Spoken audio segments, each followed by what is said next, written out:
Meme coins का बाप कौन? डॉज। ये टाइटल इसको ऐसे ही नहीं मिला। इससे पहले कोई सोच भी नहीं सकता था कि मीम कॉइन भी कोई कल्चर बन सकते हैं, वो भी कोई बड़ा काम कर सकते हैं। लेकिन डॉज ने सब कुछ बदल दिया। अब ये एक बार फिर अपने मुखालिफिन की बंद करने की तैयारी कर रहा है। लेकिन इस बार ये सिर्फ बतौर मीम कॉइन ये सब कुछ नहीं करेगा, बल्कि एक नेटवर्क के तौर पर सबकी मारेगा। तो ये कहानी क्या है जानते हैं आज की वीडियो में। मैं हूं अली रेहान, आप देख रहे हैं crypto Baba. Let's dive deep.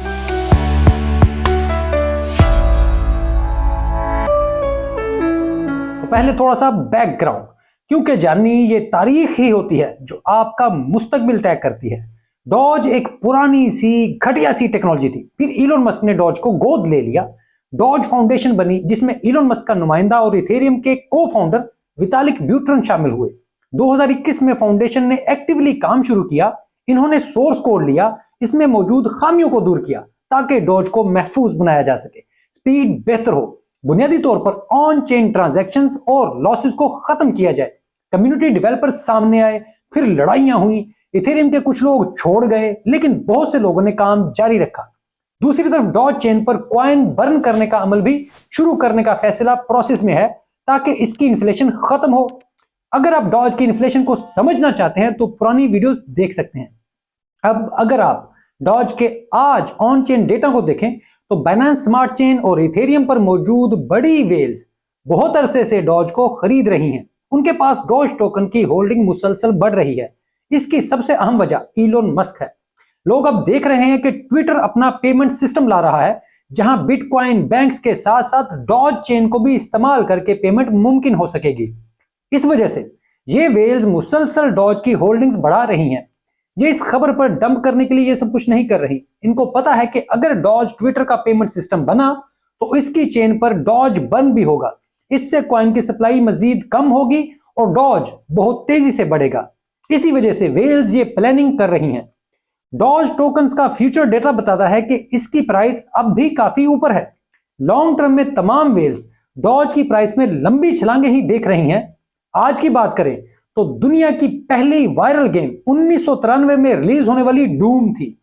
Viral इस सेंस में कि हर गेमिंग सेंटर में डूम ही खेली जाती थी। इस पर जुए भी होते थे और दुनिया भर में इसके कंपटीशंस भी होते थे।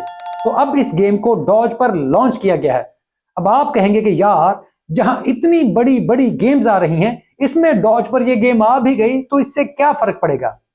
तो जानी ये कल्चर की बात है जी। ऑनलाइन कल्चर में डॉज पहली मीम, इस पर दुनिया की पहली वायरल गेम।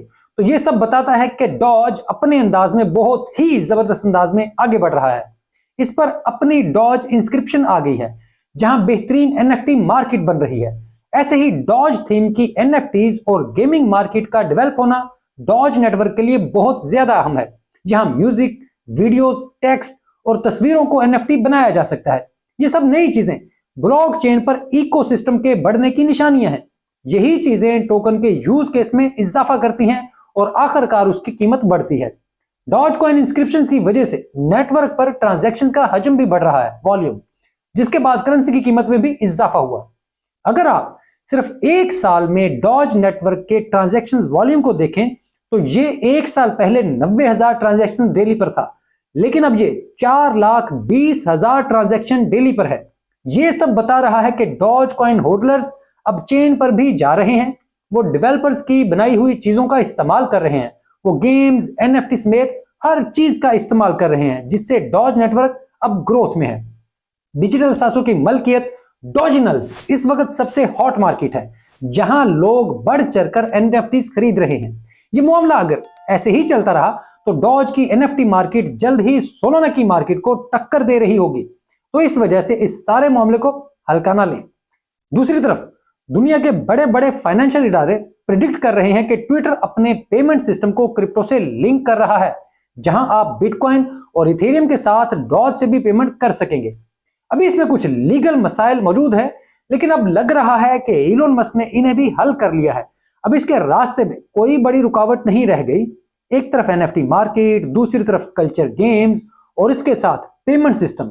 आप सोच सकते हैं कि डॉज का बुल रन कैसा होगा? तो इसका जवाब है नहीं, क्योंकि इनके अलावा बहुत सी डीएफआई एप्स और ब्रिजेस भी डॉज पर लॉन्च हो रहे हैं, जिसके बाद गवर्नेंस ये भी वोट पास करने की तैयारी कर रही है कि डॉज चेन पर इकट्ठी होने वाली फीस बर्न कर दी जाए ताकि टोकन में इन्फ्लेशन ना रहे। इससे सबको बहुत फायदा होगा। डॉज अब सिर्फ एक मीम कॉइन के तौर पर काम नहीं कर रहा, बल्कि अपने अंदर एक मीम वर्स बनाने की कोशिश कर रहा है। डॉज कॉइन का सफर सिर्फ अब मजाक में की गई बात या कोई शुगल नहीं रहा, अब इससे बड़े बड़े रिटेलर्स कबूल कर रहे हैं। एनएफटी मार्केट में फैशन आइकन इसका हिस्सा बन रहे हैं। ये अब क्रिप्टो मार्केट में जज्बात का बैरोमीटर बन गया है, जहां इसका एक पंप पूरी मार्केट को मुतासर करता है। एक बात याद रखें कि आप क्रिप्टो में नए हैं या पुराने, डॉज कॉइन के सफर पर हमेशा नजर रखें। ये वो मीम है जिसने सबसे ज्यादा मुश्किलात का मुकाबला किया, ये हर मौसम में खड़ी रही और आज ये क्रिप्टो गेम का सबसे बड़ा खिलाड़ी भी बन चुकी है। किसी को भी ये अंदाजा नहीं था कि ये कहां जाएगा, ये आगे क्या करेगा। अच्छा, यहां एक अहम बात सुन लें। लूना क्लासिक ने जो बैंकरप्सी फाइल की है, इसमें यह भी मुमकिन होता है कि अदालत उन्हें दोबारा अपने आप को पैरों पर खड़ा करने की इजाजत दे दे। उनको रीऑर्गेनाइजेशन करने के लिए कुछ करके दिखाना होगा।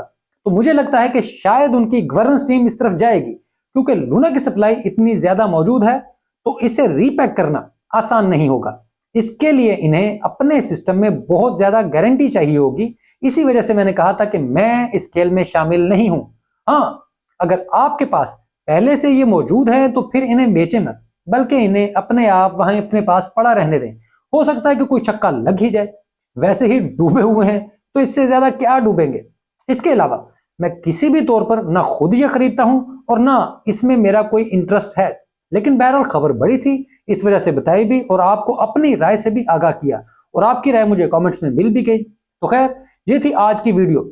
अगर आपको ये वीडियो अच्छी लगे तो इसको लाइक और चैनल को सब्सक्राइब जरूर करें, और डॉज के बारे में अपनी राय जरूर दें कि डॉज के ऊपर आप कैसे इसको देखते हैं। और इलोन मस्क ट्विटर को एक्स बना चुके हैं और एक्स पर एक्स पेमेंट्स लेकर आ रहे हैं, इस सारे प्रोसीजर को आप कैसे देखते हैं, क्योंकि वो अब भी अपनी टेस्ला की मर्चेंडाइज को डॉज के ऊपर रखे हुए हैं और वो बंदा कुछ बड़ा करने की तैयारी कर रहा है। और मुझे लगता है कि एक्स वो जो इसको ऑल इन वन ऐप बनाने जा रहे हैं, तो लगता है कि डॉज उसमें कोई बड़ा रोल जरूर प्ले करेगा। इसके अलावा आप मुझसे एक्स पर भी राब्ता कर सकते हैं, वहां पर मेरे डीएम ओपन है, लेकिन किसी वजह से अगर आप मुझे डीएम नहीं कर पाते तो फॉलो करेंगे, मैं फॉलो बैक दे देता हूं, जिसकी वजह से आपकी मेरे डीएम्स तक रिसाई आसान हो जाती है। वहां पर आप मुझसे जो कुछ पूछना चाहें पूछ सकते हैं, मैं आपको जवाब भी देता हूं, लेकिन बराए मेहरबानी मुझसे फाइनेंशियल मशवरे ना मांगा करें। मेरे साथ जो लोग आज से शामिल हो रहे हैं या जो पहले से सफर कर रहे हैं, उनमें सबको बहुत ज्यादा लोगों को ये बातें तो क्लियर हैं कि मैं कोई फाइनेंशियल एडवाइस नहीं करता। पहले मैं अपनी हर वीडियो में ये बात बताता था, लेकिन अब मैंने ये बात करनी छोड़ दी है। लेकिन मैं यहाँ पर कोई फाइनेंशियल एडवाइस नहीं करता, किसी को कोई कॉइन नहीं सजेस्ट करता, ना मैं किसी को फाइनेंशियल स्ट्रेटजी बता के देता हूँ। हाँ, मेरी अपनी जो भी स्ट्रेटजी है मैंने ओपनली आप सब लोगों के साथ कई बार डिस्कस की हुई है कि मैं लॉन्ग टर्म में चीजों को देखता हूँ, लॉन्ग टर्म पे बिलीव करता हूँ। मुझे कौन से कॉइन्स पसंद है मैंने वो भी आपको बताए हुए, और मैंने उनकी बाइंग रेंज क्या सेट की हुई है वो भी आप सबके साथ शेयर है। अभी तक उसमें कोई तब्दीली नहीं मैंने की। हाँ, कहीं पर कोई तब्दीली हुई तो मैं आपसे जरूर शेयर करूंगा। जैसे मैंने आपको बताया था कि मैंने बैंकी को अपनी रेंज से थोड़ा सा ऊपर भी खरीदा था, तो वो मैंने आप सब के साथ मैंने शेयर किया था। तो इसलिए जो भी होता है वो यहाँ पर ओपन पब्लिक प्लेटफॉर्म पे आपके साथ शेयर होता है, इसलिए प्राइवेटली भी मुझसे कुछ पूछेंगे तो मेरा जवाब ना होगा। बाकी ये वीडियो देखने के लिए आपका बहुत शुक्रिया।